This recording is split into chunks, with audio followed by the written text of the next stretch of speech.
নিরামিষ সয়াবিন আলুর রেসিপি। সয়াবিনটা ভালো করে ধুয়ে আলু কয়টা কেটে মশলা তৈরি করে সয়াবিন ভাজি করে নিতে হবে প্রথমে, তারপরে আলুগুলো ভাজি করতে হবে। এখানে আমি মশলা পোস্ত এবং বাদাম, জিরা, শুকনো মরিচ বাটা তৈরি করেছি। মশলা জিরে তেলের উপর দিয়ে ওই বাটা মশলাটা দিয়ে দিতে হবে। একটু কিছুক্ষণ নাড়াচাড়া করার পরে মশলাটা ভাজি হয়ে গেলে সয়াবিন আলুটা ঢেলে দিতে হবে।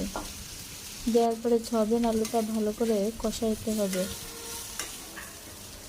লবণ এবং হলুদ দিয়ে ভালো করে কষাতে হবে সয়াবিন আলুটা। তারপরে হালকা জল দিয়ে একটু কষাতে হবে।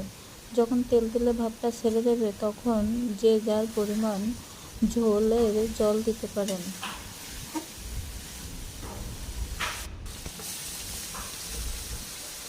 এখানে আমি ঝোলের জল দিলাম কষানোর পরে।